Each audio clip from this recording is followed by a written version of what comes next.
Concept and reference are super important in CG work, but I've always stuck to drawing and painting, which are obviously a big part of creating that material.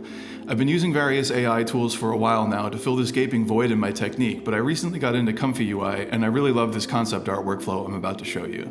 This workflow has a few steps. You've got to set up ComfyUI and download a bunch of stuff. There are plenty of ComfyUI install and beginner tutorials out there, so I'm not going to cover this here. Block out a scene in Blender, just the basics here. Render beauty, depth, and line art passes from the active camera in Blender. Import those passes into ComfyUI.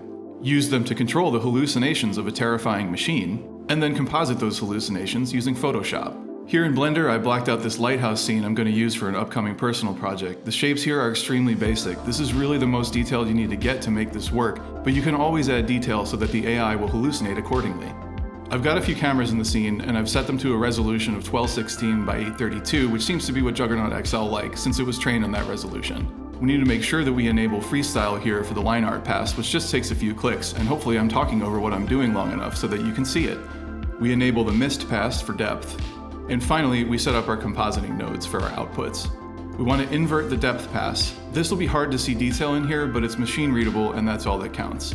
We have to pre-multiply the line art pass so it's pure black and white, and we want to set up file output nodes for each of those passes, the beauty, depth, and line art. The beauty pass here is optional, and if you do it, just add an HDRI to the scene so there's some lighting information and contrast for getting the most out of it later.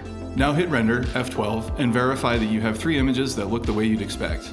The line art passes can be weird sometimes, but they're also the easiest to edit in Photoshop. If you have overlapping lines or if it misses important details, you can easily just draw stuff in Photoshop and then save it out again. This ComfyUI workflow is very straightforward. Go do some ComfyUI beginner tutorials, you can learn this really quickly. The key downloadable components used here are the Juggernaut XL model and the SDXL ControlNet union. The model here is the brain of the terrifying machine. We give it positive and negative text prompts describing the scene that we want it to create. We set up and apply a control net. A control net gives us dominion over how the AI hallucinates. With the depth and line art passes, we're basically giving it a coloring book to hallucinate into. Using these input passes gives us control over the composition as well, which stays the same every time. The empty latent image is the bucket the AI hallucinates into, and the sampler is the thing that really makes the sauce. You can usually find good settings for these on the download page for the model you're using. And from there, just keep rolling the dice until you get something you like. For variants, you can try a few things. Adjust the strength of the control nets. Lower values here means they have less effect on the outcome. You can adjust the end percent of control net. This lets the AI become more creative during its sampling. And you can add the beauty pass we made with a control net preprocessor like line art or scribbles. It also goes without saying that you can change the text prompts at any time you want. Save the versions you like from ComfyUI and look for just parts that you like. It doesn't have to be the whole image. Load all those as layers into Photoshop and just start compositing the best parts of each into a final image using masking and stuff.